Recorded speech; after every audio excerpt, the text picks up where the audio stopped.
Hello there, guys, and welcome back to my channel and to the football club that owns the young player of this Premier League season. Mr. Cole Palmer has today been kind of accidentally announced as the young player of the season by Chelsea.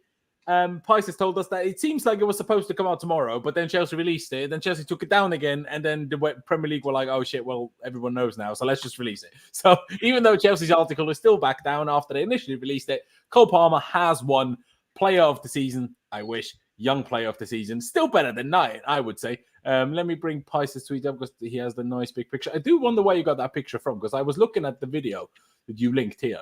I couldn't find this exact screenshot. So Pys doing Pys things again. Somehow doing things that no one else manages to do. So Pys, thank you for that. I will start with Jem though, because it's been a hot, long minute since Jem has been on the channel. So Jem, thank you for coming back on. Obviously, we're going to talk Chelsea versus Bournemouth the last day of the season. But as this has just come out like less than half an hour ago, we obviously need to talk about this as well. I can't remember the last time I had you on. I can't remember the last time we spoke in detail. But my God, what a signing and what a play. I saw it after the last game. Cole Palmer, I'm not sure if you were aware of this, Jem. I'm sure you are. Has actually beaten Eden Hazard's best goal and assist season for Chelsea. Like, it's mental how he's exploded this season, isn't it? For us, firstly, thank you for having me back on. It's nice to be back, actually. It feels good. And hopefully many more in the future as well, obviously. But listen, this guy, when we first signed him, there was, I would say my small minority of the Chelsea fan base were very confident on what we were signing. But for me personally, I was just very unsure why we'd signed him at the beginning because I knew there was a talent there. I just never knew that he was going to be as good as he has been this season. And listen, he's over exceeded expectations. Is what I would say, 100%. He has been the glue of this season for us. Without him, I think it showed that we would have probably finished, was it 17th or 18th without his goals this season? It's pretty bad, really, when you think about it. The guy has had an Eden Hazard type of season when you think about carrying a club on your back, if that makes sense. So, like, he's really stepped up. And with all the problems we've had with Poch and systems and trying to get the balance and all of these things that have been issues for most of the season, he's still, through all of that, still just been the bright sort of shining light, the bright shining light within the Chelsea team, and he deserves it. There's no one else really that was going to win the Young Player of the Season. The question mark was, could he have got Player of the Season? The next trophy up. But I'm just happy that he's won the Young Player of the Seasons. Can he now kick on? Has he got the credentials to be consistent and do it each and every season? We'll have to wait and see. I actually think, provided we can keep a fit team with more quality around him, that he probably would have had more assists and probably maybe even more goals as well to what he has actually had. Especially with someone like Nkunku, for example, I think would work very well with him. But I'm just very happy to see a young player who we've got to give it to the board. We've given him a lot of stick about signings that they have made, but on this one, they got it right. They got it right and they smashed it. He's a great player. I think he's going to be here for a while, hopefully. But I do also think with the trajectory that he has got and where he's going, we have to be careful because there will be the sniffs of the Madrids and others in the latter season if he continues at the stage that he has at the moment. So no, he makes things look easy. He's the player that we've needed for a while when you think about it, in terms of the creativity, the eye to pass. Even the goals is great. Don't get me wrong, and there's a lot of penalties, but there's a variation of goals that he scored this season. But also, the big thing for me is how he just grabs the game by the scruff of the neck, and effectively a lot of what comes good of Chelsea at the end of it usually ends up with either Palmer assisting or Palmer scoring, and that's been pretty much the way it's been the whole season. So big up to him. Yeah, big up to him. It's genuinely unbelievable. I could bring this one up as well as I come to you, Pys. I couldn't find it on Twitter, so this is where I found it. Like I said, Cole Palmer now has 32 goals and assists, and Eden Hazard's best season in the 18-19 season under Mauricio Sarri had 31 goals and assists. I don't think any of us think or are claiming that he is as good as Eden Hazard, let alone better. And I know you didn't fully agree with it, sorry. Ollie, a couple of days ago in our chat, said he's kind of our Salah. And I know you said, but he can actually dribble, do this and that. But what I think he meant is the goal output is like better than Hazard's, but he's not quite as good. But in terms of goal output, he's kind of like closing in on that Salah level. And it's genuinely outrageous. But Pice, thoughts? Obviously, the fact that he's beaten Hazard's goals and his best goals and assists for us is crazy. Even if, like Jose Mourinho enthusiast says here, Hazard wasn't, even though he says once, but wasn't a goals and assist guy, still crazy for me. I don't know what you think, but this is his first full actual season of playing. Like, that he pulled this off is just unbelievable for me. Yeah, I don't know if he'll ever have another season like this, to be honest. And maybe it's good if he doesn't, in a sense, because like we've over relied on him so much this season that you know, as much as it's incredible and stuff like this, like, you know, like I'd like to see us next season be a bit more of like a, you know, less of a one-man team, like more contributions from all of our attack, because it takes less pressure off him. But I agree with Jem. I think he could have had way more assists this season, which is crazy, to be honest. Like, to be honest, he could have even had more goals. Remember, there was a few games where he had these 1 or 2 or 3 off days where he just couldn't score, when he could have easily had 3 on that day. I can't remember what game it was. There's one that's like mainly in my mind where he had like 3 nearly sitters. Was it that one? Yeah, maybe it was that one. Yeah, there you go. Like, but like you say, assists wise, obviously even more. So it's an interesting one, obviously, right? Because obviously he's had so many goal contributions, but obviously, like, he's nearly had as many goal contributions himself as Chelsea scored all of last season. But obviously, as a whole, the team scored a bit more this season, especially like the last few weeks and months. I don't know about you guys, but to me, it didn't feel quite as extremely a one-man show anymore. Still, nearly every game, Palmer had at least an assist or a goal. But it felt like more people were pitching in, chipping in, while a few months ago, it felt like every time we did score, it was Palmer or nothing, either with the assist or with the goal. But it's brilliant. I mean, like Jem said, Pice, where do you stand on the decision of, you got young player of the season, but he did not get player of the season? Presumably going to be Phil Foden that wins player of the season. Obviously, he is also eligible for young player of the season, which doesn't that make the whole young player of the season stuff a bit? I don't know. Like, surely if you win player of the season, you should, and you are eligible for young player of the season, you should automatically also win young player of the season. But that makes young player of the season pointless, right? Because they should just change it. Like, how can you be 24 win young player of the season? Like, 24 is not young anymore in football, is it? Like, so I mean, I don't know where you stand on it, Pice, but let us know your thoughts. Yeah, I mean, for me, with a player of the season, I think it's the player of the season should be the player that helps their team the most. And I think, like, it either had to be Palmer or Ollie Watkins for me this season. I think what Ollie Watkins has done has been sensational. The fact that Aston Villa have finished 4th and, you know, he's like got a load of goals, a load of assists. I think he's still leading the Playmaker Award. So I think it was either Watkins or Palmer for me, because I think they had the most influence on their team. But yeah, I mean, to win Young Player of the Year is great. I thought they were going to rob him and give it to Saka or something. So yeah, I'm so glad that, you know, he won it. It was deserved winner, 100%. Yeah, no, I agree as well. I'm very glad that they gave it to him, and I'm very glad that they aren't doing it, because even Haaland, like, we're not 100% sure who will win Player of the Year. It's probably between Foden and Haaland, I assume, and they're both eligible for young players. So I'm glad neither of them got that. Jem, where do you stand on who should get player of the season, who should get young player of the season? Like Pi said, is it about who helps their team the most? Because I can't remember the last time someone that wasn't in the title-winning team, or at least the team that came second, that won player of the year. So as much as I agree with Pice's sentiment, at the same time, like, just because you're part of a great team and not necessarily a standout as much, should that give you less value? I don't know. So I don't mind Palmer not winning player of the year, but young player of the year, because for him this actually fits, right? It was essentially his first season. He was essentially a rookie in the league, right? So for him this makes sense. But if someone like Foden wins young player of the year, and I don't know, Haaland wins player of the year, well, then it's just stupid. So how do you see it, Jim? I agree with you. I don't see why Foden's even in the young player year at the age of 24. That makes no sense. It doesn't exactly make him... He's young, but in football terms, he isn't like a baby, is he? Do you know what I mean? So I kind of agree with that.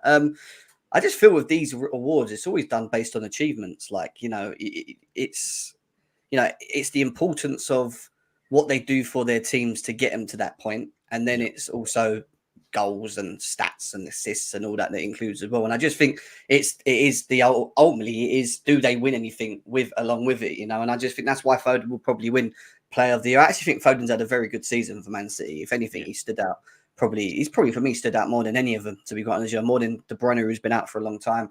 Haaland as well, even though he scored a lot of amount of goals. I just don't think Haaland has been. I haven't really been that impressed with Haaland this year. I'm not going to lie. I just think he's just done what he does, which is just getting the box. It's just Haaland, isn't it? Like even the goals against Spurs, like what he scored the pen and scored from 2 yards. Well, brilliant. But it's just him not for the penalty, but in terms of his tapping, he's just the guy that gets them. Do you know what I mean? I wouldn't moan about. We moan about not having that at Chelsea anyway. So if I had someone that was just doing that, it was quite boring, but was scoring every game, I wouldn't care. Like it's one of the things. But should they be winning awards each and every year for doing that?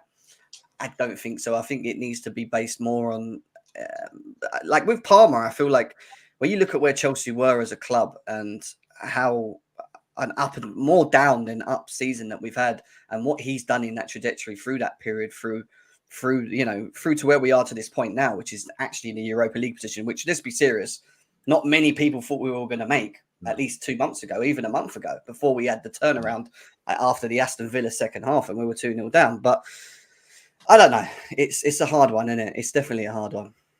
It absolutely is. We'll get into a bit of talk about Poch at the end of that season in a minute. Just to quickly respond to JC here, says, does this mean he's not winning Player of the Year? Well, officially we don't know this yet, but yes, it does mean he's not winning Player of the Year. So sorry, sorry if that's bad news for you. Just quickly, because it also came out not long before we went live. Matt Law and then also Chelsea have released the new season ticket prices, which there was a lot of talk about. Why are Chelsea waiting? There was people thinking that they would wait past the last game of the season. So because everybody was expecting quite a significant price increase, and people were thinking the reason they haven't released it yet and will release it after the last game is so people can't vocally, publicly complain about it at games. But it seems like they have changed their mind now and have actually only raised the prices by 5%, which compared to what people were expecting, 10, 15, even 20%, is not that bad, especially when you consider inflation and how much more expensive everything else has got. Everything else got a lot more than 5% expensive. So, sorry, a lot more than 5% more expensive. So you can't really complain too much, especially when how long have they been frozen? Like over 5 years or whatever. So by the way, what's with Chelsea deleting that post? Well, that's another strange one. Even still, I had it ready for this, but the website is still an offside error, which I do like that this is what shows up when they have an error website. I do enjoy that. But it was a bit of a stinker. It just keeps getting funnier and funnier to me with the whole Benedict Barley as they took over, saying, "Oh, the club isn't particularly well run off and on the pitch," and I'm like, "Well, that's gone very brilliantly for you guys since then, hasn't it?" But anyway, Pys, I'll go to you, and then I'll get Jem on this as well. I'll just bring one up that you posted a couple of days ago, rather than talking about this specifically, more about the broader situation. But Jacob Steinberg from The Guardian a couple of days ago said, Mauricio Pochettino has support from key figures in the hierarchy ahead of the season review, growing feeling he will stay, and any sacking would require a unanimous decision. Pys, where do you stand on it now? I've seen a few tweets, some of them on your main account, some of them on your second one, where you talk about be careful what you wish for if you're still wishing for a different manager. And obviously, you know, you've been on here plenty of times. I know you quite well these days. I know you've been very much against Poch for a very long time, until not long ago. So is it that the Poch has changed your mind? Or is it that the lack of good alternatives has changed your mind? Or is it a combination of the two? No, Poch hasn't changed my mind. I still think he should go, but okay. I think that it's more than what you said after. It's like the lack of alternatives. I think, you know, for me, I know people go on about, oh, you know, we shouldn't get De Zerbi and all that, but I still like De Zerbi. And for me, the manager here is about the fit of the squad. So I would definitely take him. But other than that, I don't really like. For me, you know, I was interested by Amorim. I was interested by Nagelsmann. I was interested by, you know, potentially Xavi. You know, there's a few managers I would have swapped. Well, Xavi is apparently now kind of an option again. So yeah, but to be honest, like reading more into the Barca thing, he's a bit of a fiery character. Like it doesn't seem great behind the scenes, and he's a legend. Weird, at that because club. as a player, he didn't seem like that at all to me. Well, he's a legend at that club, and that's all that mess is going on. So maybe I want to stay away from that now. I'm not sure, but you know, Poch has won 4 games in a row now. He has done well, really well, to be fair, lately. I mean, some of the football we've been playing, I watched the Brighton game, got a really good stream for it. much better football, very attacking, but good on the ball as well. We didn't look clueless on the ball. We played out the press very well. You could see there was a bit of a clear build-up structure this time ever since he's inverted Cucurella. So I think we're playing a lot better, but at the end of the day, it's come far too late in the season. Yes, we may finish 6th, or we should finish 6th, but we've been 10th, 11th, 9th, 8th all season, and I can't accept that personally. I think it's, I think he bottled the cup final against Liverpool in extra time. And Man City, to be fair, he got unlucky, but he did bottle the Liverpool cup final, in my opinion. I think tactically he changed things. He went more defensive, and we got a little bit scared when I think we should have been going for them. Yeah, we missed chances in that, but he bottled the cup final, in my opinion. So for me, I would change him. But at the end of the day, I'm not just going to change him for change's sake, especially when we've ended the season really well. So, if they're not looking at De Zerbi, then I don't really want to change Pochettino, in my opinion. Like, I'd rather stick with him now. I'd give him another season. Stats, however you want to go by them, do suggest that in his second seasons in every club, he does get better table finishes. And I think, something else I'm considering as well is the fact that all the players are seemingly behind him. And I said this on my playback stream. I said, the number one thing that we all used to go about was if the players are not behind the manager, then change the manager. Yeah. But now we've got a situation where clearly this young group of players need stability and they need to, they are behind the manager. So should we just listen to the players this time? Because it's not like last season's squad where you've still got a few sort of, questionable characters around. All of these guys you can see, even when I think we look clueless in matches, they still, they're still hungry to win. They still try. So I think you just stick with Poch. I really do, unless you can get De Zerbi. I know a lot of people will say, no, just stick Poch. I don't want De Zerbi. We've beat De Zerbi 3 times. But again, I think it's about the fit of the squad. I think, in the end of season review, I think he's going to talk a lot about sort of what he wants and that sort of thing. So maybe even parts ways. Who knows? I think, that's still a possibility. But, let's see. Yeah, it's an interesting one, isn't it? I mean, I've brought this other tweet up from you as well. This from Ben Jacobs, who says factors in Pochettino's favour ahead of the end of the season review. Firm support from dressing room, multiple board members behind him, positive feedback from players, even though that's essentially the same thing as firm support of the dressing room. But anyway, form since Boxing Day, 2 trips to Wembley, encouraging data such as big chances created, which we have another stat to bring up as well. Before I ask Jem's opinion on a bit more of a broader scale, because we haven't had him on as often, the one thing I'll say to you, saying Pies, that we've been 9th, 10th, 11th most of the season, which is true, but we've also had 2 to 3 games in hand since February. Like that kind needs to be slightly considered as well, because obviously because of our cup runs, we had those games in hand, and had we played those games earlier, sure, you can argue our form wasn't as good, so who knows if we would have won them, fair enough. But even still, with those games in hand, if we then got the same result as we now did towards the end of the season, we would have already earlier in the season been that slight bit high. I'm not saying we would have been 6th all season. We wouldn't have, because only recently our form picked up enough to make that happen, and United's dropped off enough to make that happen. Same as Newcastle, but still, maybe we would have been 8th for more of the season without the games in hand. But Jem, I'll come to you first of all. Like I say, a bit more of a broader, summary, I guess, or point of view by yourself about how this season from a Pochettino perspective has gone, and also where you stand in it. Have you been Poch out a part of the season? Where do you stand now? Let me know, bro. I never wanted him at the beginning. That's the first thing. And part of the reasons why I didn't want him from the beginning is for what we've seen for most of the season. I felt that his tactics are slightly outdated. I felt that he may struggle to at least show like plan B elements, or even a solid plan A. I worried about the low blocks, being able to break down low blocks at the bridge under him because of his naivety to stick to systems. We saw it at PSG with Mbappe, Messi, and who was the other one that was there? Neymar. He made them look toothless. Mbappe, in fact, was just saving them in games with just sheer quality in many games. And I had a look. For me, it was like the argument at the beginning was, he'll come in, he will develop these young players. It's a young team. He'll get the best out of these young ones. He'll get us to a level, and then it's all right. Maybe we bring someone in that's got that experience, and then they take it from there and lead them on from there. Yeah. So the big thing for me with Pochettino when he first came in was, all right, they've gone and picked a manager that's got experience. Now, when you look at the managers that we've had in the past with Graham Potter, and you can't really, I mean, Frank Lampard only came in for a little bit, all the way up to Thomas Tuchel, you could argue that he's the most experienced since Thomas Tuchel, since we brought in. So I expected some sort of style, system, setup, game plan, ideas.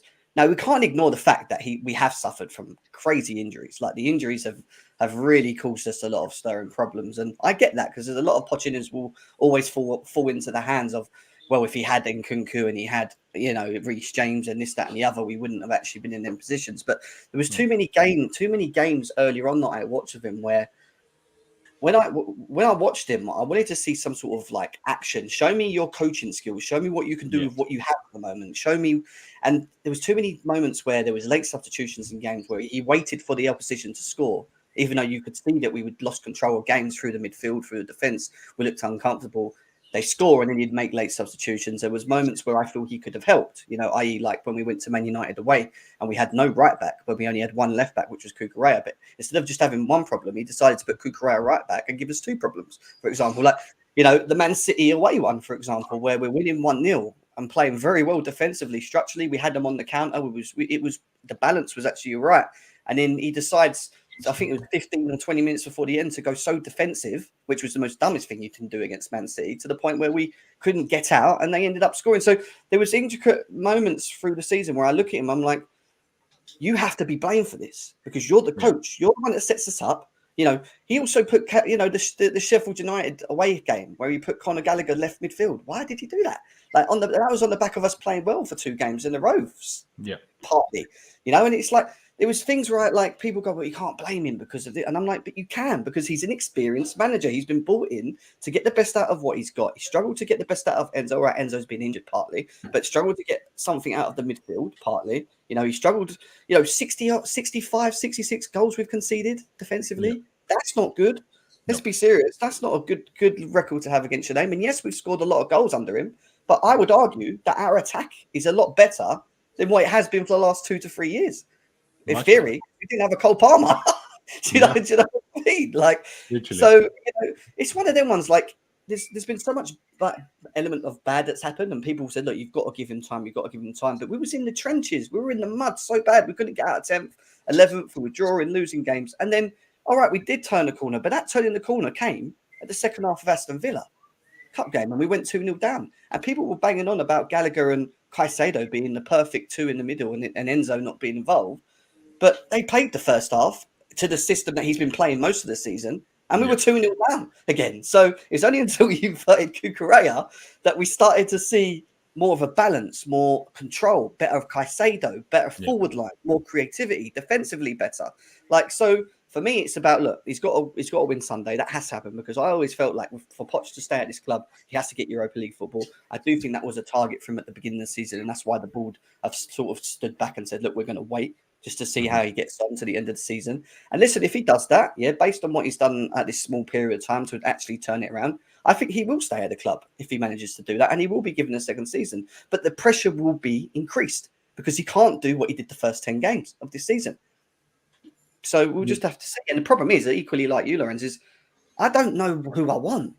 Even if we get rid of him, that's exactly it. Like, at least Pais has the Zerbi where he wants him. Well, whether I agree with it or not is irrelevant. But you at least have your guy where you're like, okay, I would want him. Like Jem just said, I wouldn't even know. Like, I'm so bored of the yearly managerial changes. Like, we've gone through way too many. Like, I can't be bothered for a new one, honestly. Like, I can't be bothered to read up and try to get to and try to be impressed and positive and optimistic about some new guy, depending on who it is. Obviously, back in the day, we used to turn up with managers who we all knew everything about because they were the biggest names in the business. Now that's not going to happen anymore, right?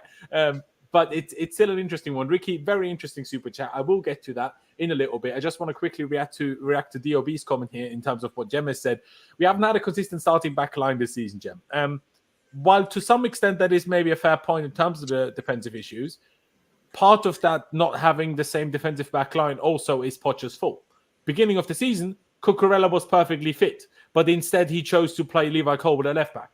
So he didn't have to do that. He could have had Cucurella left back and Colwill at centre back for the first 3 months of the season. And then would the beginning of the second half of the season have been that bit better? Who knows? But some excuses run.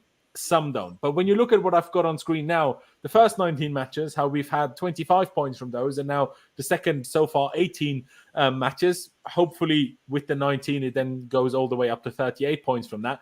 But we have 10 points more in one game less. And even the goal difference, even though we lost the game to like Arsenal 5-0 and to Liverpool 4-1, even despite that, our goal difference is now plus 11 compared to the plus 2 in the first 19 matches. So I don't think anyone can claim that we haven't gotten better. We quite clearly have gotten better. We've also dropped points in that.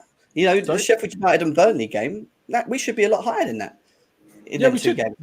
And we could easily already be fifth. And if we were a bit more lucky, let's say that, even though, to be fair, in the last couple of games, I felt we did get a bit more lucky anyway. But with a bit of luck, we could have even been challenging Villa for fourth. Like, you know, Spurs were in this Champions League contention, right? They were fighting for it. Where is it now? Like, you know, we could have been there, but we were not, unfortunately. I mean, Pais, sorry, I just muted you because I heard some background noise. But to bring you back into it, what do you make of, like, we're all kind of in a similar position, but for me, it's a bit like you said earlier in terms of, I think it's probably best now if we try to build on that what we have now. Like, if you change it again now, obviously the season wouldn't be a complete waste and the players would have developed. But still, I feel like some of it would be we need to build on a bit of stability in the team. Like, I just really think that's important for us. So unless there's someone who I see as quite a significant step up from Poch, I'm like you. I'm like, just keep him. We're probably better off with that. And also, like I said it all season. I wanted to see tactical changes from him. I wanted to see in-game management from him. I wanted to see coaching, and we didn't get it for 8 months. But to be fair, better late than never, we did get it. So I'd be a hypocrite, and I've said this a few times. I feel like I'd be a hypocrite if I didn't praise that and if I didn't mention it. If I just pretended, it's too late. Well, if I'm now saying it's too late, then I can't pretend I've always been asking for it, right? So that's where I stand. But what do you feel about how drastic the difference between the first 19 and the second 18 matches is?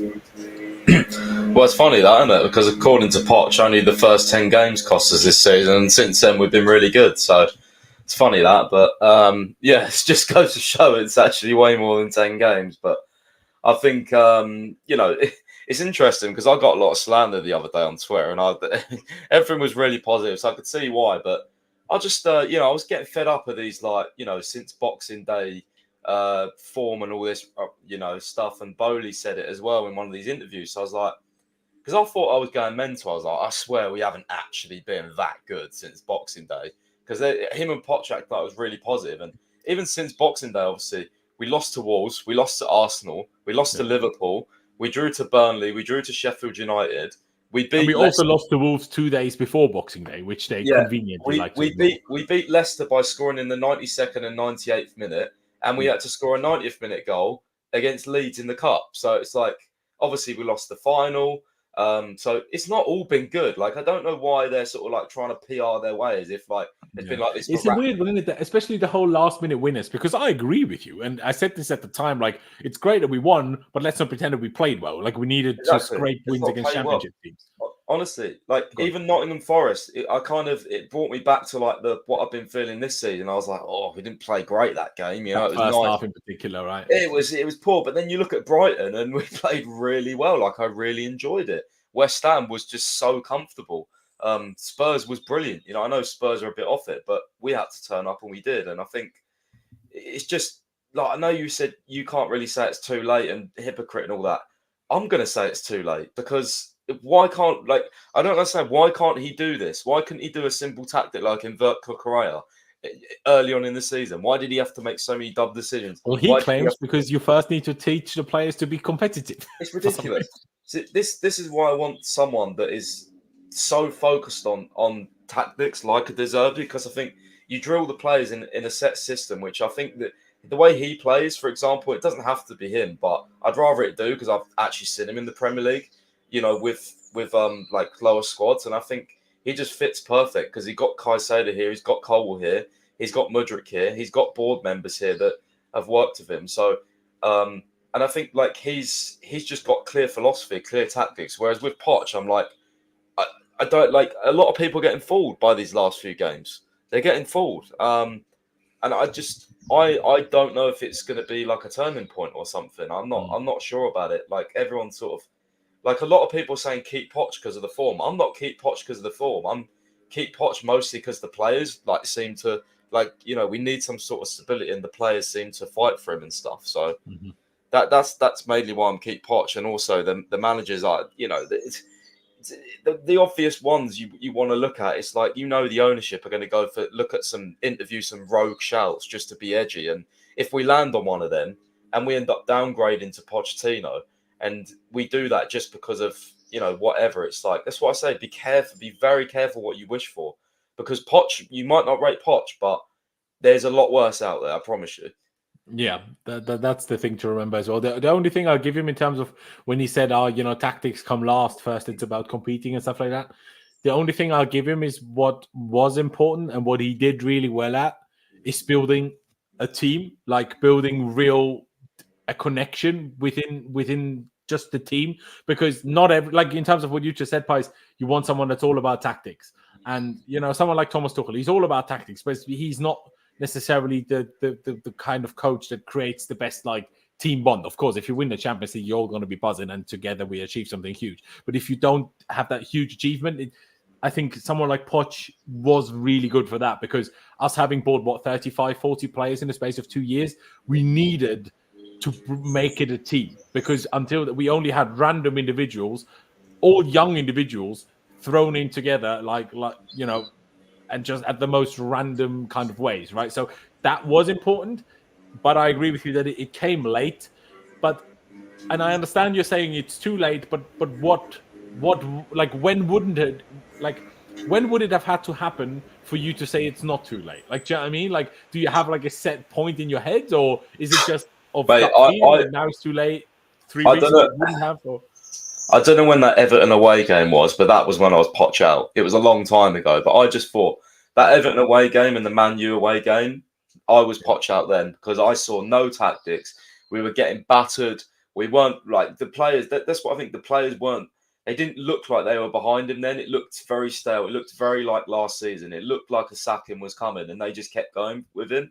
And like the one thing I'll give Poch is, like, to be fair, to his credit, in those dark moments this season, earlier on in the season, sort of middle of the season, he didn't give up in the sense of like, I never felt like the pressure was getting to him. Like he seemed like, because he's experienced, he seemed very sort of, I've seen this all before type thing, you know, with Tottenham, with Southampton, where he had to, you know, he stayed several seasons. He knew what he was doing. He knew he had to build the team up. He knew he had to be patient and that sort of thing. And as much as he pissed me off, he kept going. Like he didn't, like, with Graham Potter, I felt like, you know, with the media and stuff like that, Graham Potter was, you could tell he was feeling it. He was saying like his family's being affected and stuff because he was getting in, you know, such a bad state. And I just don't want a manager. Like, if we get rid of Poch, can we just not get a manager that's going to get affected by the pressure of Chelsea? Because Pochettino has not been affected at all, in my opinion, this season. As bad as he has been tactically, he's not. Do you not think the way he sometimes is lashed out in press conferences is a sign of it affecting him to some extent, at least? No, I don't think so. I think that's only happened recently as well, from what I can remember. And that's true. That's more because I think it's, you know, with the media and stuff like that, they keep asking him about his future, and I think he's just annoyed at, you know, like how he's annoyed at, you know, they only asked him about the penalty or whatever, and he actually said to one of the question, like one of the reporters, he was like, "Can we talk a little bit?" Like, he wanted to talk more about tactically. He said, "I hope I can talk next season about the evolution of the team and more tactical wise," because, you know, he was basically inferring that a lot of this season has just been sort of, I don't know, stupid questions or whatever, you know, questions he didn't want to answer. So I think that's where the frustration comes from. But like, after defeats, I don't think he's been, I don't know, I just much prefer him to how Graham Potter was after defeats. You know, as annoying as it was, I don't feel like he got to me as much as Graham Potter did. You know, a lot of people say, what was worse, you know, this season or last season? Even when we was really bad, I said last season. It felt different, you know? Yeah, it's weird. There was points this season where I felt this season was worse purely because it's like the accumulation of it, right? Having last season being really bad and another one on top of that. But obviously, in hindsight, we now obviously clearly have to say it was significantly better. I brought this one up, and apparently, and I can't quite believe what I'm looking at, especially because Man City aren't even in the top 5 here, which is the most baffling bit. Unless Man City are so far higher that they've not been used in the chart or whatever.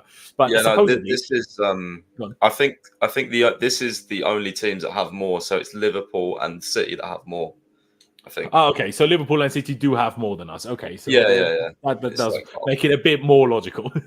I probably should have put still, that in the tweet, but yeah. yeah, maybe. But there you go. 121 big chances created is still really good.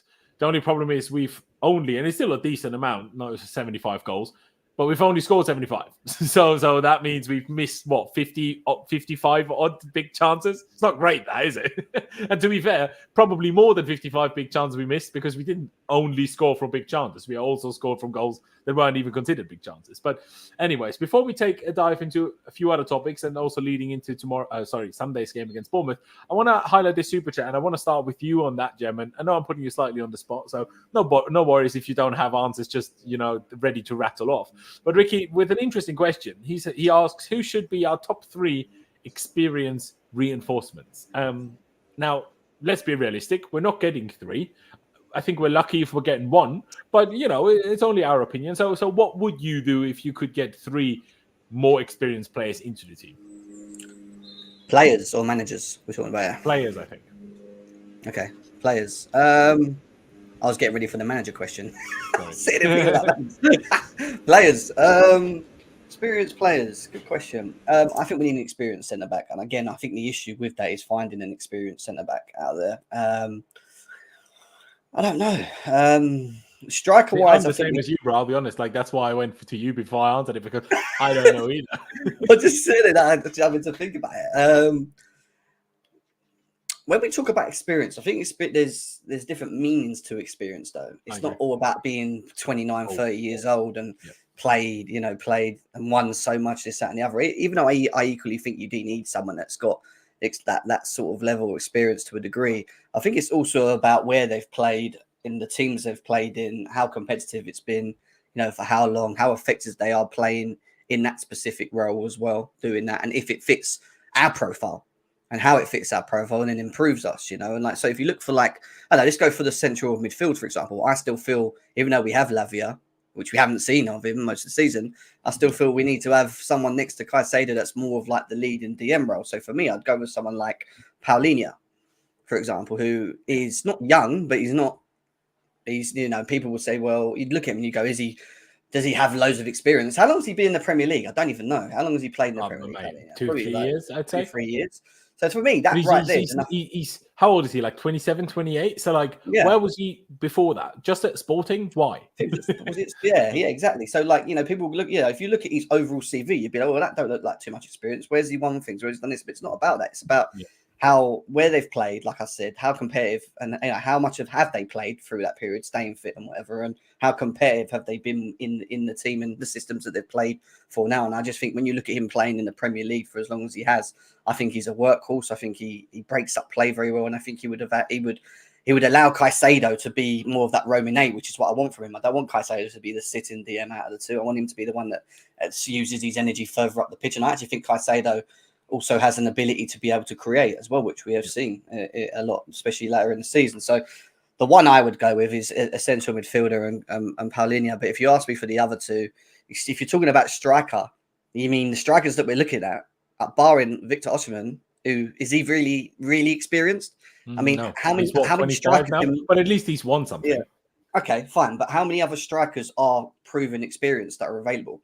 That's my issue, because we're looking at Gallagher from from Sporting as well. And, all right, Ivan Toney, he's older. He played in the Premier League, but what? It's more experienced than a lot of the players we do have, but it's still not like Thiago Silva, and that will be another topic we'll talk about soon, because obviously Sunday will be Thiago Silva's last game for Chelsea.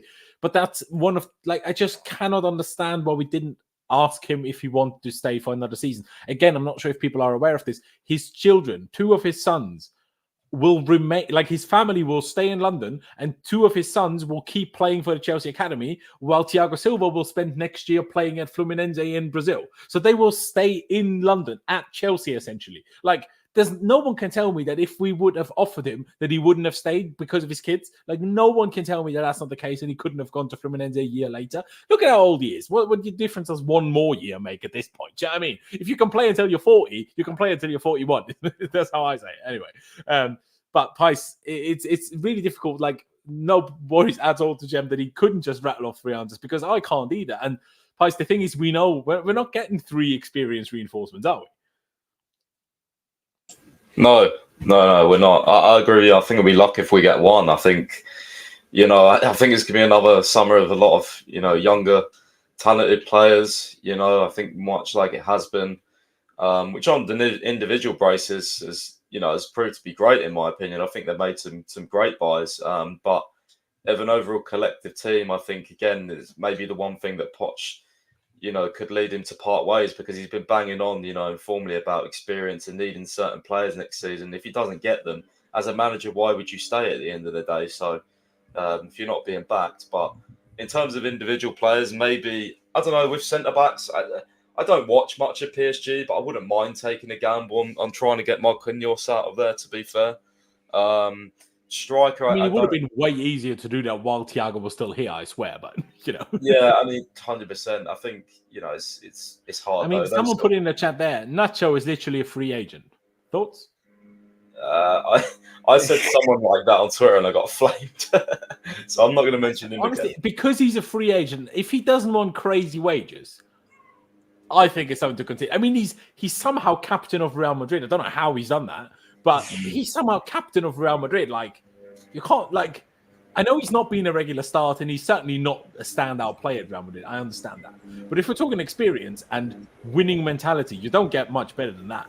And for free. Like, how often do you get that? Like, again, obviously the club won't do it, but I think it would be something to at least think about.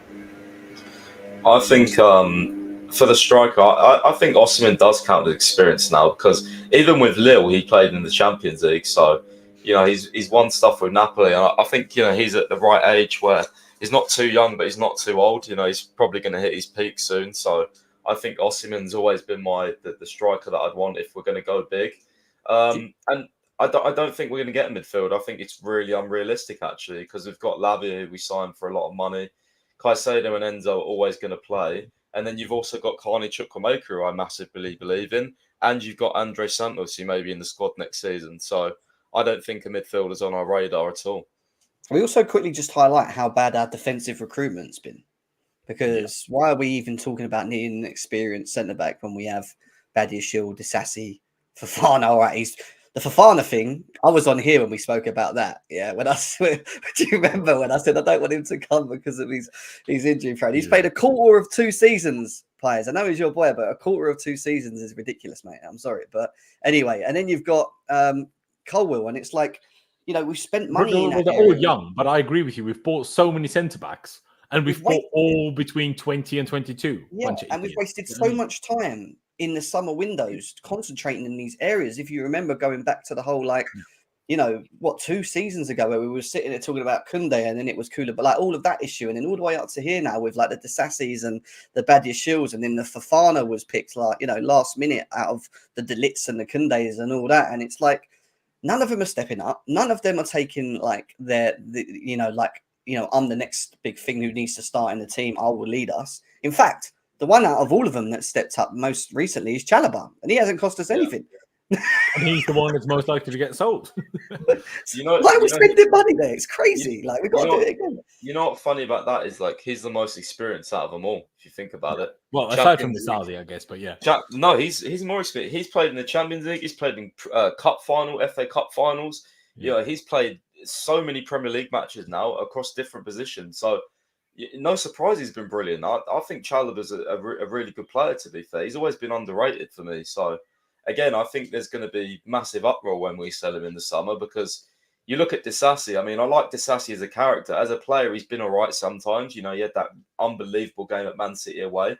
But for the price we paid for him, £38 million, was just not needed.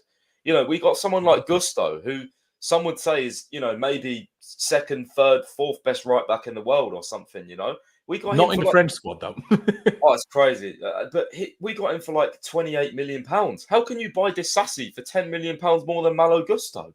It's crazy. No. You know what I mean? It's like age, isn't it? I guess I never to some got that extent, one. but- I thought that was bonkers at the time. It just felt like, you know what?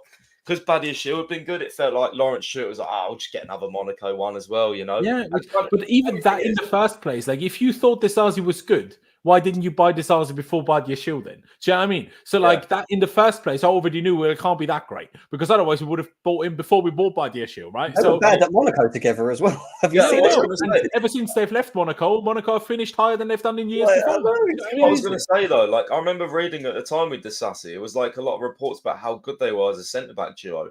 Whenever they play together for Chelsea, they're the worst combo we have. It's terrible. It's like they've never seen each other before. It's mental. Just quickly, by the way, because Subaya said, imagine Nacho versus Haaland.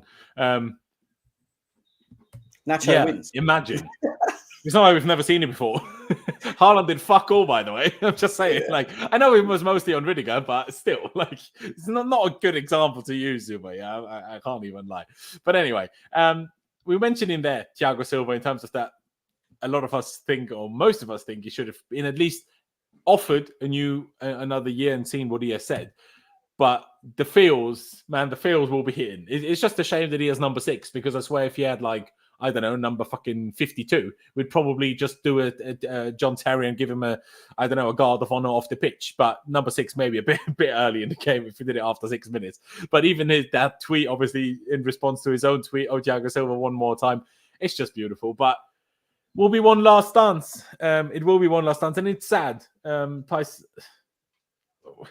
do you also think that we should have tried to keep Thiago Silva, or are you actually okay with letting him go? No, 100%. I think we should have kept him. Honestly, I think we should have kept him another year.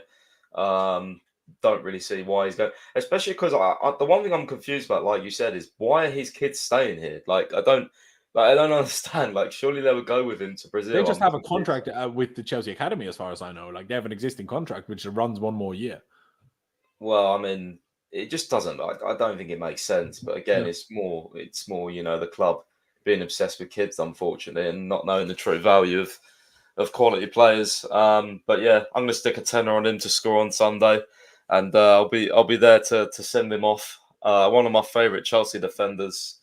Yeah, just brilliant. It's been amazing having him. Honestly, I didn't want the day to come. Honestly, like the connection he has with the fan base is just insane. And I was so excited when we signed him because there was obviously doubts about his pace in the Premier League, but one thing you can never lose is the class. And some of his defending over his time here, a lot of it. I'm not even saying some. A lot of it has just been sensational. The blocks, the clearances, the headers, the goals. Mate, remember at Wembley when he ran the length of the pitch and cleared it off? Mate, honestly, crazy stuff. Like, we will remember him for years. Honestly, how we had such an iconic defender at our club is it's beautiful, and we have to cherish it. I've really cherished these games because we probably won't make another signing like him under the Clear Lake era because that's not what they're about. So this is truly one of a kind. It feels like the last little bit, or one of the last bits of, the old ownership left. That's what it feels like.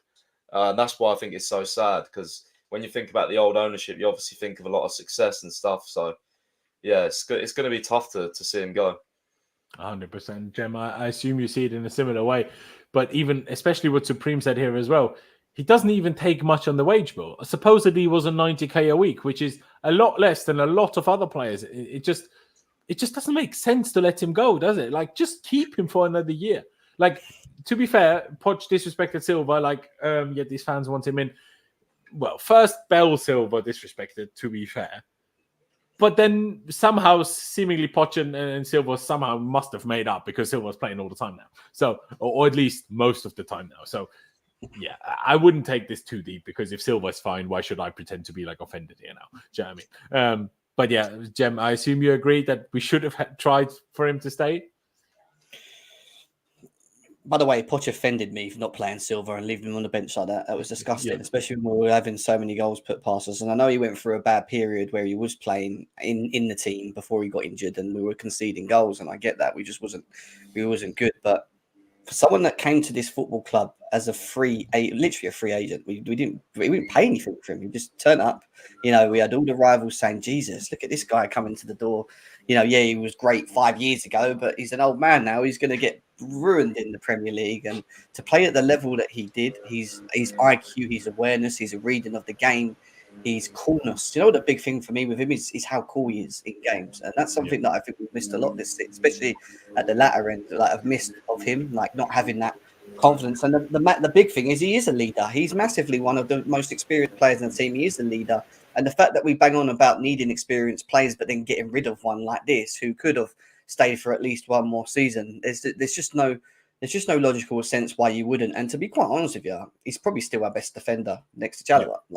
Like you're getting rid. I get it if you let him go because we've got the defense set now and they can just go on and but he don't play, and it's like, what? Like who's like, you know what I mean? It's worrying. And like I know we've seen Badiashile and Chalobah playing recently, and and some okay performances, but I just worry next season without him there, and especially if we go into the window and maybe we go and sign another young centre back, not an experienced one, because there isn't really much, and we go into next season with the defence we have, because I just don't know whether it's not that they're not ready. I just don't know whether they're actually Chelsea material, specific for some of them. I'll be quite honest, like Chelsea material in terms of being able to play in this team solidly through the full season and play to a level that is required at this football club. I still have my massive question marks. And when he plays, whoever plays next to him looks automatically better. Like they look comfortable. But when they play without him and they're next to each other, it's like Bozo 1, Bozo 2. They don't know what they're doing, and that's the worrying thing. So I would have loved for him to stay. He's a legend to me. It has took a little bit of a dagger in my heart. It's a bit like when not many players do when they leave us. But Eden Hazard was obviously a big one that when he left, it hurt. He's definitely another one for me, because what a player. For sure. What a player. 100%. And he will be sad. And it's a big one that, like Pi said earlier, the connection that he has with the fans. And sure, like the Chelsea fans, we all knew Thiago Silva. We all knew him as this class player who like Thiago Silva is a bit like in that Kante kind of realm of player where you're like, no one hates them. Like no one hates Thiago Silva, no one hates Kante, even rival fans. No one hates them.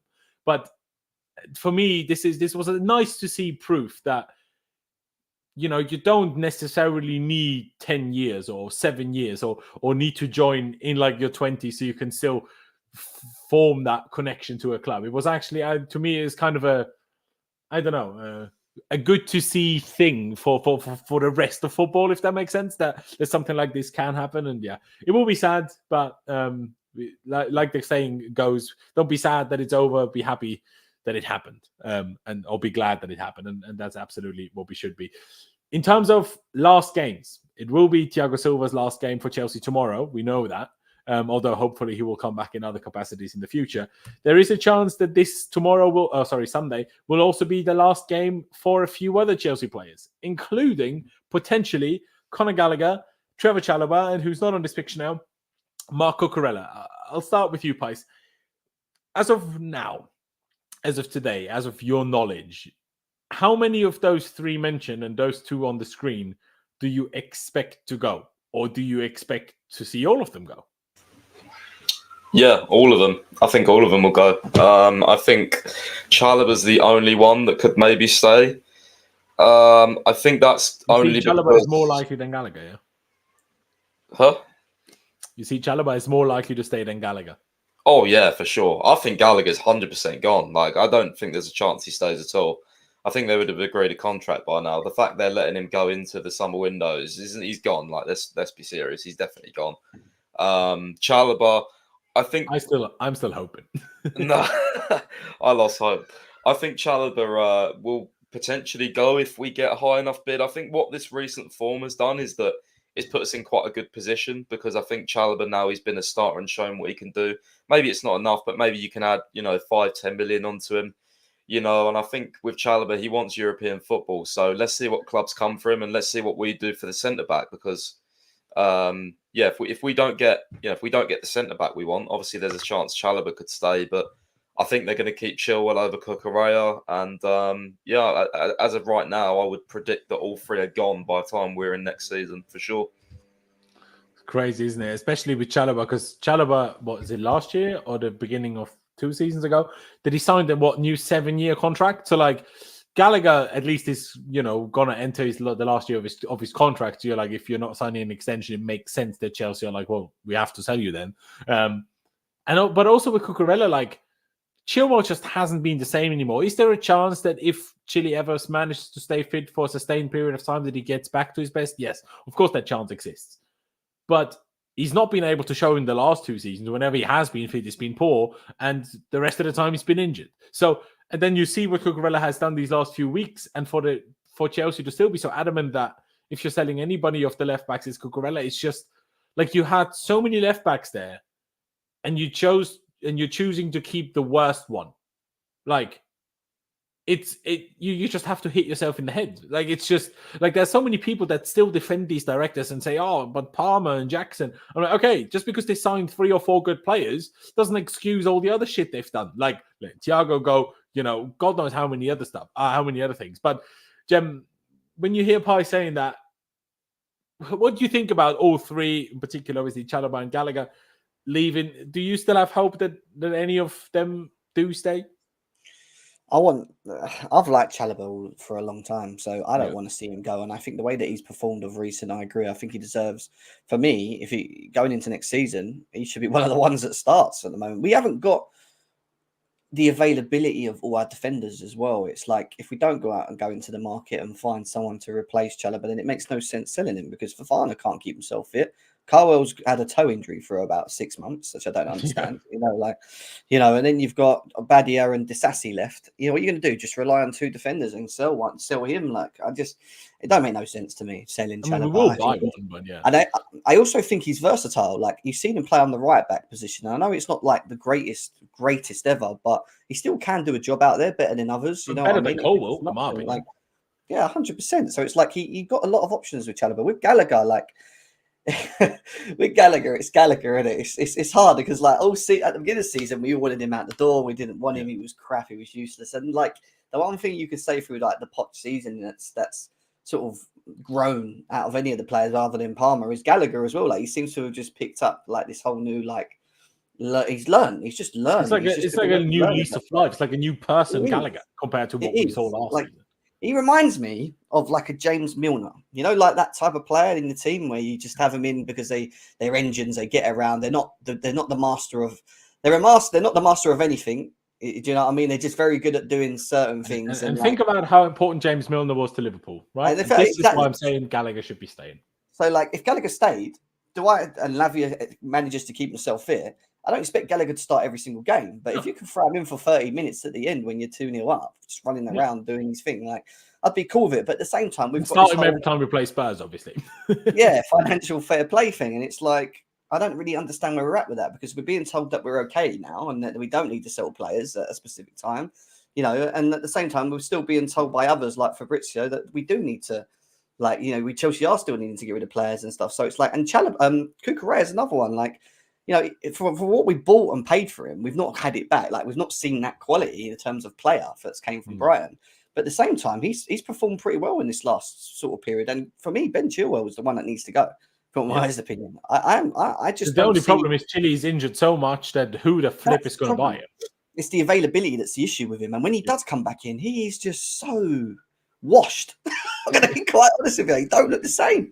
He just don't. Since his injuries, he don't look the same. And I've defended Chile a lot, but this season, like at the beginning especially, but then when he came back again and was again just poor, I'm just like, bro, what do you want me to do? You can't keep the ball. You can't pass the ball. You were through on goal essentially at Wembley. And instead of passing it, you had the stupidest shot of ever, the worst touch I've ever seen. Like, you took a bad touch instead. Like, on top of all of that, you go and send off Maatsen, who you thought was in the left back, and now is in Dortmund doing what he's doing. It's like he could have been. I mean, and Lewis Hall scoring absolute worldies at Man United. Like, what are we doing here? What are we doing? Yeah. Honestly, do you want to just keep spending money, going out and spending 30, 40, 50 million in these positions, or you're going to look at what you've actually got at home and give them an opportunity? Or if you're not, loan them and then bring them back and play them, like, so we don't have to keep buying in that position all the blimmin' time. Like, I don't understand it.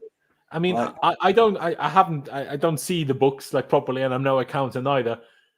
But I still don't really think that we need to sell both of these guys on screen to not get like points deductions or transfer bans. I don't think it's that far. I think we need to sell them to buy players. That's maybe fair enough. But and I've said this as well, I think with the way Jackson has gone, I think we'd arguably be better off right now buying a deputy to Jackson and seeing what Jackson does for the next 2 years and then going from there. Because no matter who the striker is going to be next year, whether that's Osimhen or anybody else, we're not going to win the league next year. So whether you have Jackson or not, it's maybe going to decide between coming third and fourth, but it's not going to decide top four. It's not going to, like, we're not going to win the league anyway. So for me, it's like, save yourself 100 million on Osimhen. Like, see what Jackson does, bring a deputy into him, and then in 2 years, you either sell the backup and tell Jackson, well, you had your chance, but you're not quite cutting it, so we need someone bigger, or you sell Jackson and bring another bigger, like, main guy in, right? But for me, now isn't even the time to buy a big name striker, and that seems to be the most relevant thing for Chelsea. I understand we need a striker because we don't have any since loaning Broya out, but I don't think we need to. I don't think we need to buy someone to play ahead of Jackson. I think if anything, that just makes the whole development or Jackson this last season almost not pointless, but kind of pointless. So I don't know. I'd be like, just if you kept Thiago Silva, if you don't buy an unnecessarily expensive striker, and if you, well, I don't know, just kept one of Maatsen or Lewis Hall, you wouldn't need to sell any of these, lot, because you wouldn't need to buy anyone other than one or two. And the problem would have been solved. But of course, no, we need to let everyone go like Thiago Silva, and we need to replace everybody for ridiculously expensive young players who have no experience, which is just bad running of a football club for me. But hey, everybody will see it differently. I'm hoping Pais is wrong, but he probably isn't. So, that's that. That is that. Let me see. Do we have any other important things to talk about, Pais? I wanted to ask you, I don't know anything about this guy. Would you put it out there that Chelsea have been watching Crescencio Somerville? Who is he? Is he any good? And where is he from? Yeah, he's pretty good. Left winger from Leeds. He's Dutch. I put this out a while ago because I heard from someone that knows a couple of the scouts at Chelsea, and I mean, it's nothing big, to be honest. A lot of our scouts watch a lot of players, but one of the big Daily Mail reporters basically said that Chelsea and a couple other clubs had been watching him over the last few months. So I just posted that back up again, and I mean, I don't think we'll buy a winger this summer, to be honest, unless Sterling leaves. But I think if we was to get bids for Sterling, which I don't think we'll get because of his wages, I think the club would definitely consider that because of obviously his wages and stuff on the books. But I think Sterling will probably stay another year, and I don't think we'll get another winger. I still wouldn't rule out Elise because Joe Shields still wants him, and the club in general have like a fear of missing out, I feel like. So yeah. I wouldn't be surprised if we get Elise just because we get just because we don't want Man United or someone to get him. We want every left-footed right winger in the world. Yeah, so I mean, we'll see what happens, especially now Palmer started playing as a 10. But it'd be interesting to see what happens. But yeah, he's from Leeds, this guy. Scored against Liverpool at Anfield in the 95th minute. Yeah. No, decent. I mean, I don't have much to add, I'll be honest. Hey, I've said it before. We've signed so many players in the last 2 years. I'm so bored of signing players, especially players who I've never heard of, or even if I've heard of them, know nothing other than their name. Like, I don't care anymore, really. Like, buy them, sure. If I can't stop them doing it, can I? But even Elise, like, he's clearly a great player. First of all, he's another super injury-prone player. Like, do you really want that? I'm just saying.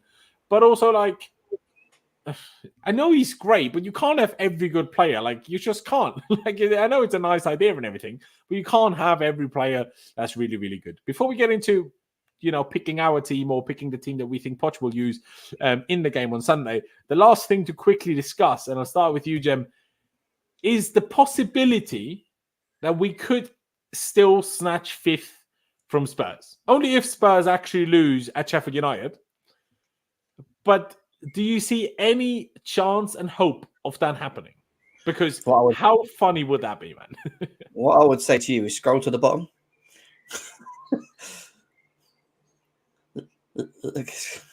Look at the last 5. But bro, we didn't win there, did we? Bro, it's Spurs.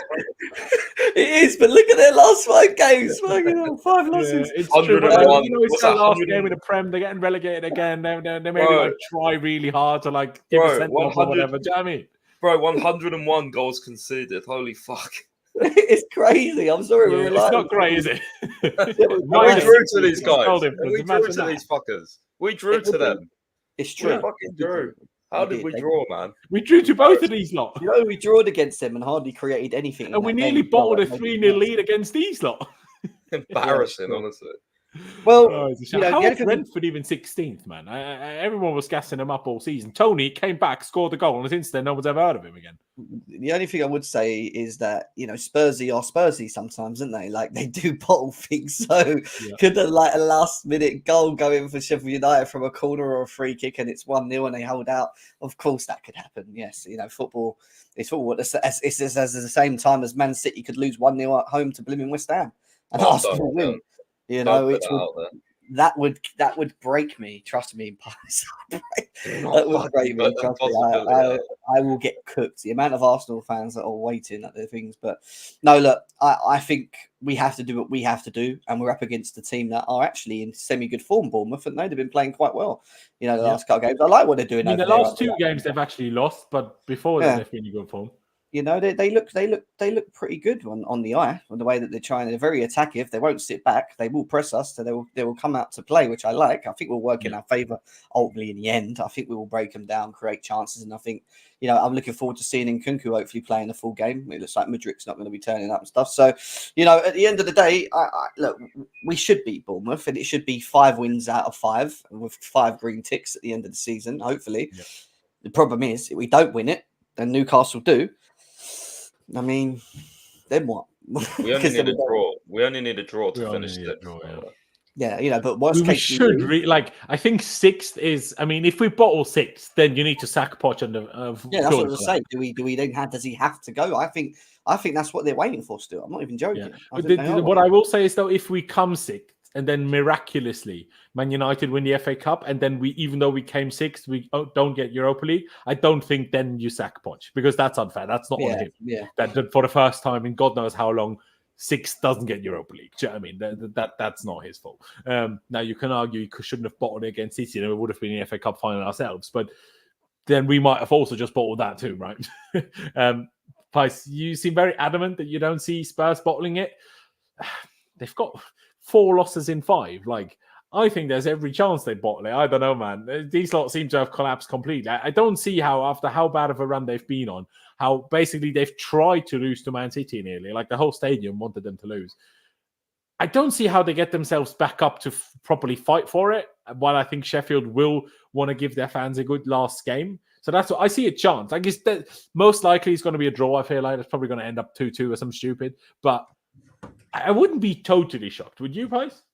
To be fair, it's the last day, and I think with the last day, anything can happen. I think there's been a few weird results on last days over the last few seasons. So, you know, I think there's a small chance, but it's probably very, very minimal. I think the only logic is, like you said, Sheffield United probably want to give their fans a good last day before they go back to the Championship, maybe. But, you know, I think Spurs will probably win that, unfortunately. You know, if they were playing, you know, like Brighton or, I don't know, someone Newcastle or even Bournemouth, I think they might lose. But yeah, I just think Sheffield United are really shit. So, yeah.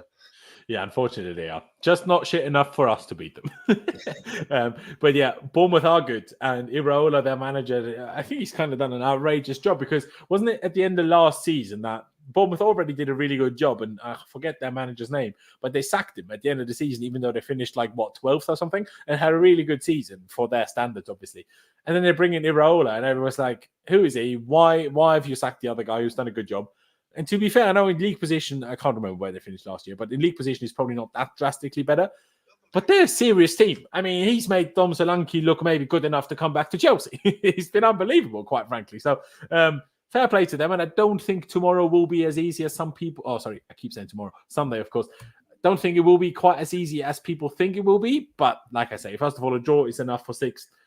And with everything happening, like we've been good at home recently, surely we need to win, especially because there's nothing in it for Bournemouth. Now, if they win, they can obviously get 10th. But okay, top half, I guess, is nice. But there's not like anything dramatic that can change. It's not like they can jump up 3 positions if they win or anything. It's just like between 10th and 11th. So like Gary O'Neill, that was the guy. Yeah, there you go. Thank you, Ashraf.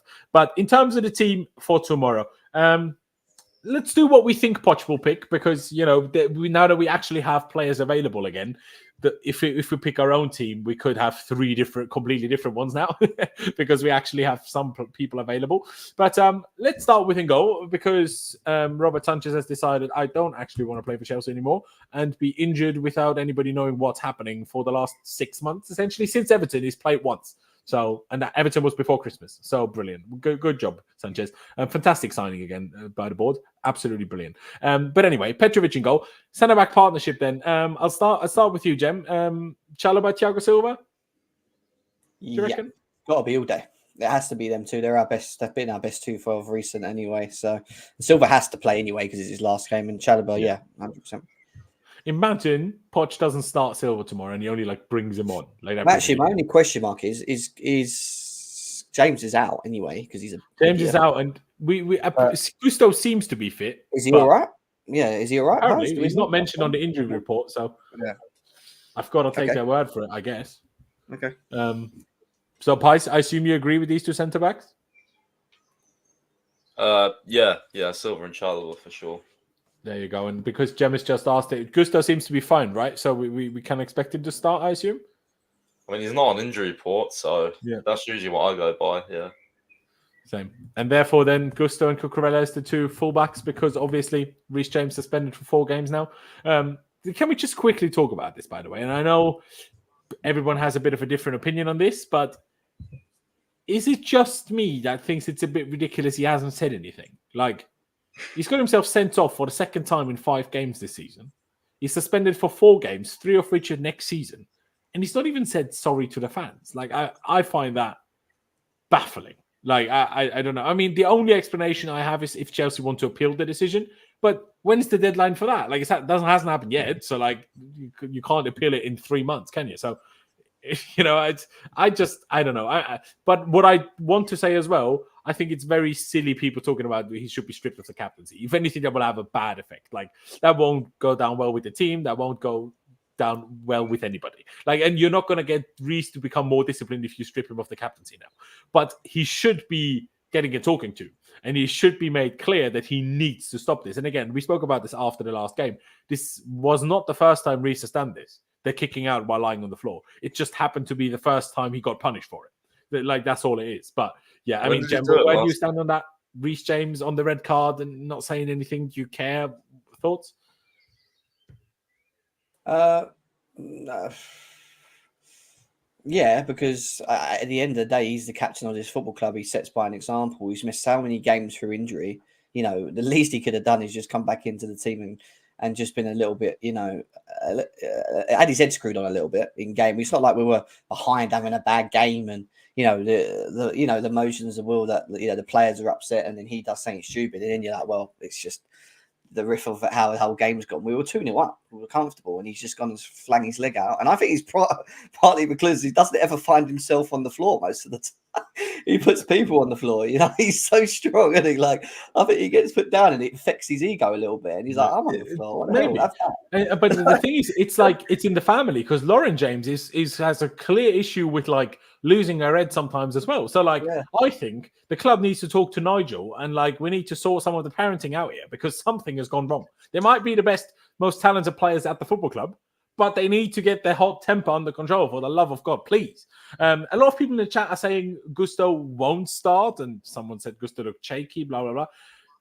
I think he's fit. It's the last game of the season. He's not even going to the Euros. Even if he has a bit of a, like, who cares? Do you know what I mean? Like, he's just got to go on holiday. Like, I think, just start Gusto. Like, don't be doing, like, centre-backs and right-back stuff now. I mean, sure, you could play Badiashile, Thiago Silva, and Chalobah at right-back, and you invert Cucurella. But just go with this. Like, Pais, surely you agree? Or would you put, like, Chalobah at right-back and Badiashile at centre-back instead? No, if this would be my back four. If Gusto's fit, he plays. So it's the last game of the season. He's not got anything else coming up. So just play the strongest team possible, I think. Yeah. Is there any chance and indication, by the way, Pais, that Gusto, obviously he's not made the Euro squad, but obviously the Olympics in France are coming up. Isn't there and obviously the Olympics in football are under 23 stuff, and obviously Gusto counts for that. I feel like, I don't know if Gusto can or will maybe say no, but I feel like there's a big chance they call him up for that. Like, have you heard about that? Have you thought about that? I did think about it because I think Enzo Fernandez said he wanted to play it as well. So yeah, good luck to him, mate. Yeah, you know, to be honest with you, like, should be illegal anyway. Like the Olympics, they're basically in the middle of the season. Like either you make it a proper competition, so it's not like an amateur. When's the last time the Olympics happened? I don't know much about this. Essentially, I think like a week or two after the Euros final, the Olympics start. No, like when was the last time it happened? I didn't realize this was a. What, do you mean? What happened? Just the Olympics? Like when was the last time it happened? The Olympics.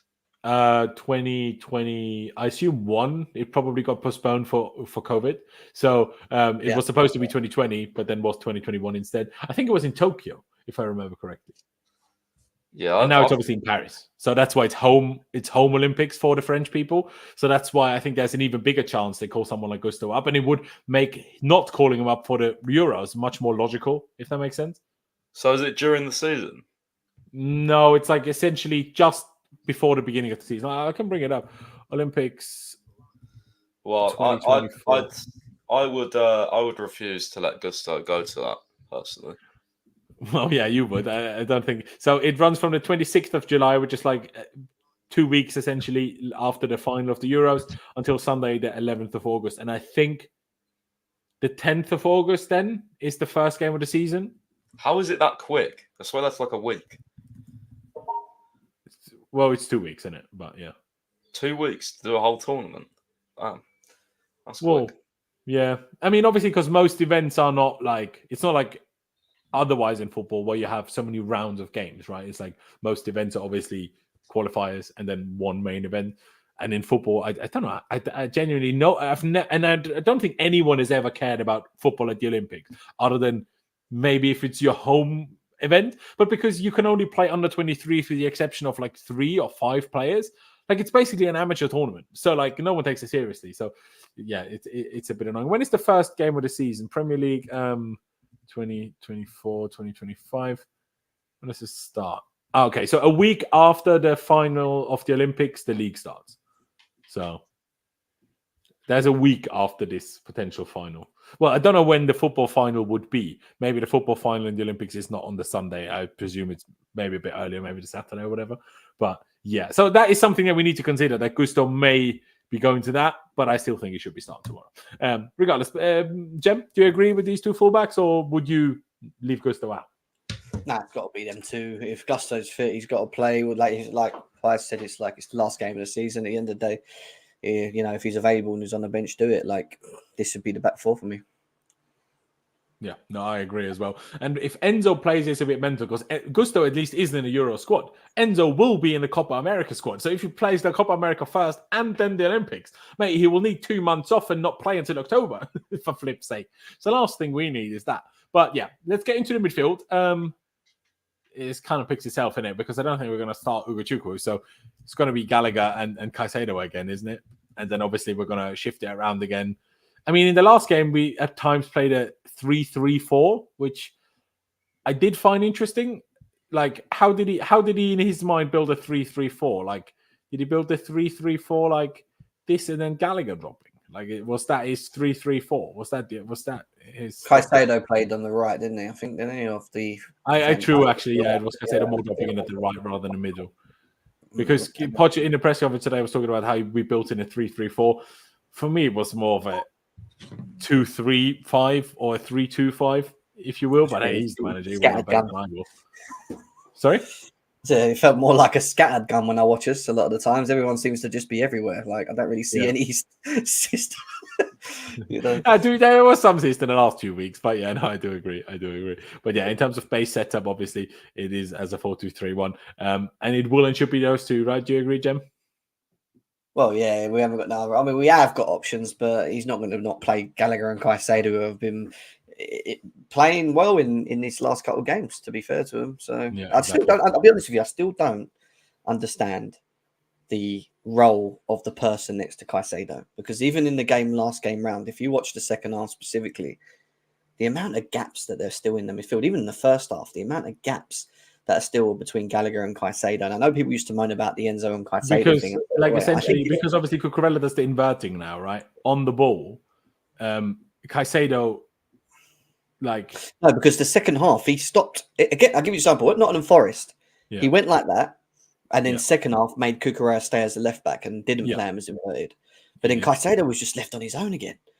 You know, like it was just, I don't like for most of the game, he was just in his own element. And yeah, it was okay, and we got away with it. But he's so thingy about playing Gallagher pretty much as a 10 next to Palmer and pressing high, that when we lose possession of the ball and we get hit on, I just feel like there's just no protection whatsoever still. And Caicedo goes to the right to try and cover, or the left, wherever the ball's going, he will go and hunt it. And then it's like there's this, I was watching, it's just these massive gaps all the time. And I don't know whether next season going to get away with that. But maybe that changes when you've got a DM. I don't know. And you have a Lavia that just maybe holds back more or whatever.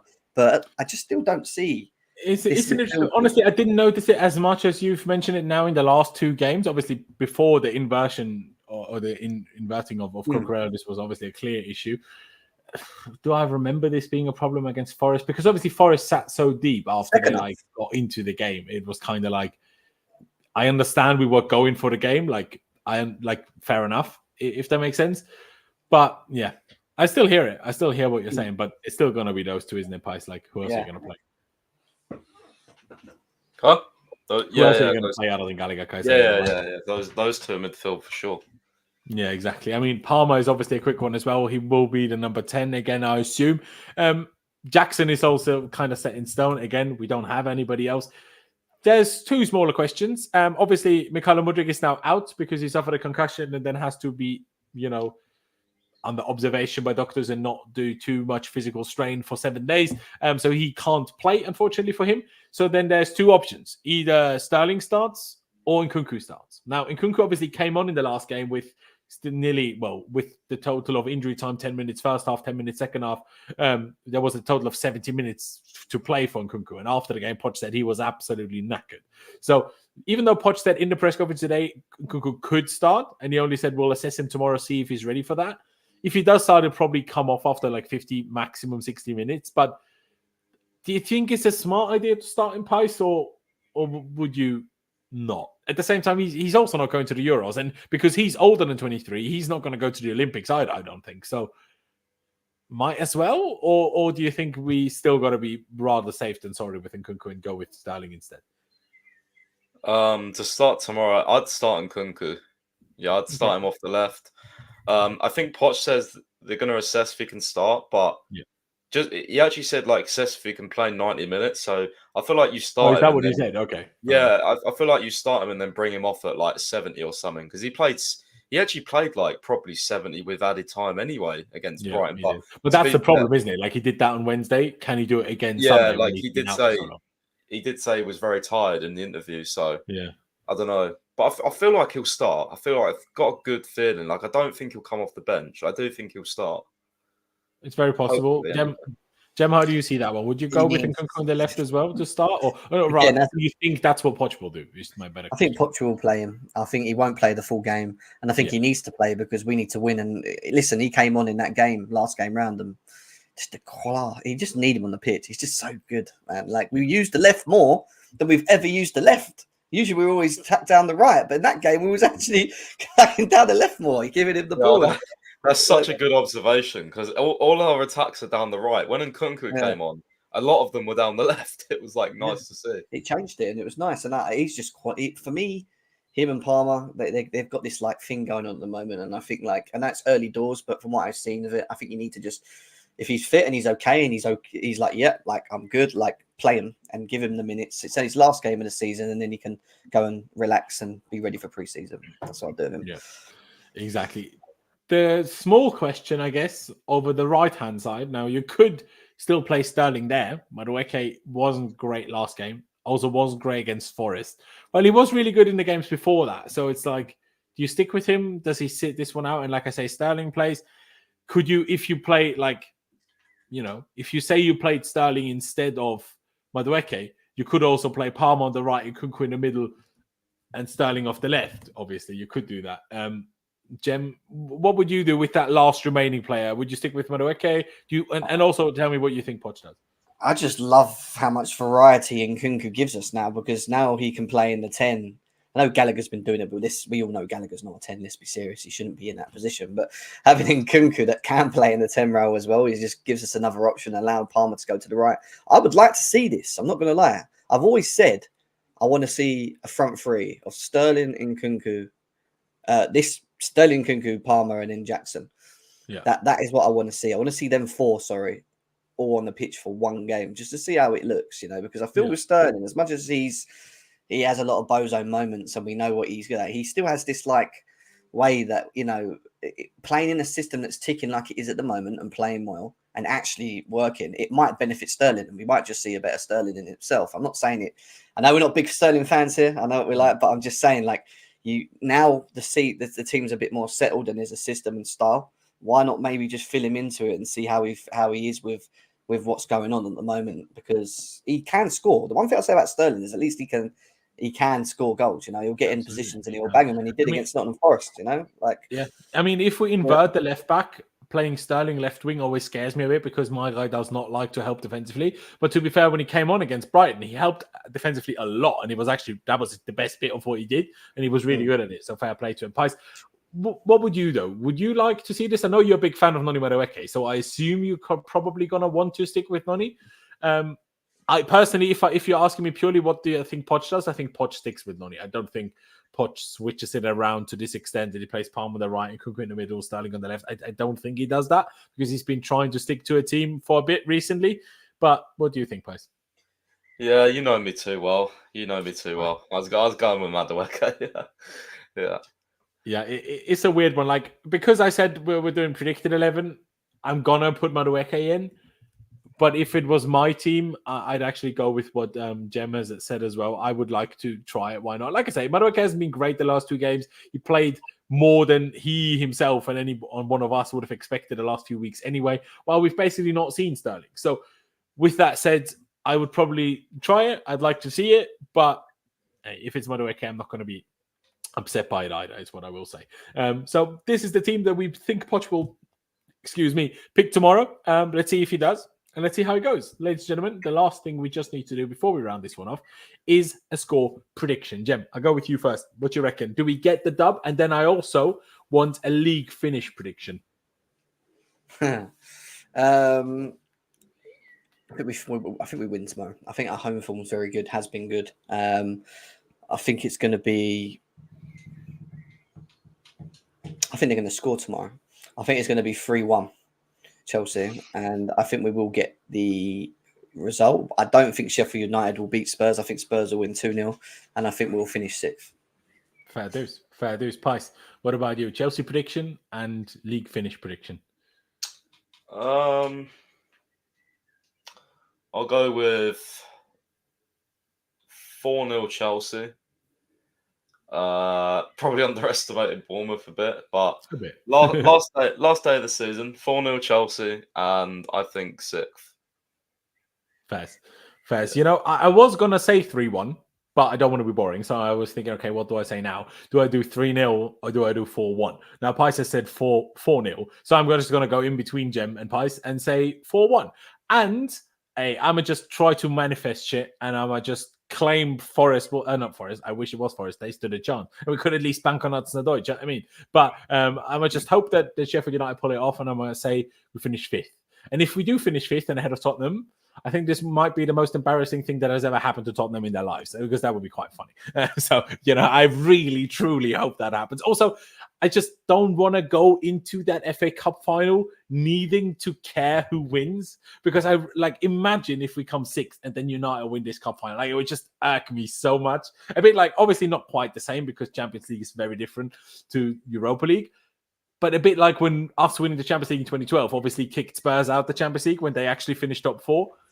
That's what United would do to us almost. Would we get Europa Conference if that happened? Or what would happen? Do we get Europa Conference instead then? Yeah. If we came 6th and United win the FA Cup, then we play Conference instead. And we don't want that, do we? I want. That's why I really hope we Spurs bottle it and we get 5th, because then we know and don't need to wait until the cup final to actually know what's happening next season.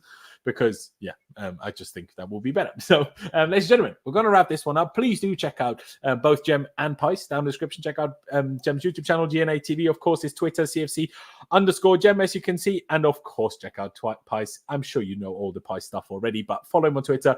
Check out his website. Check out his playback. And, get involved with everything he does. Ladies and gentlemen, if you haven't already, please be sure to subscribe. That would be massively appreciated. Hit the like button on your way out. And one last time, one last dance for Thiago Silva. Maybe also for Chalobah, Gallagher, and Cucurella. Hoping less so for those. And well, to be honest, I'd hope it wouldn't be for Thiago Silva either. But ladies and gentlemen, thank you guys for watching. Up the Chelsea, upwards and onwards, and we will see you next time.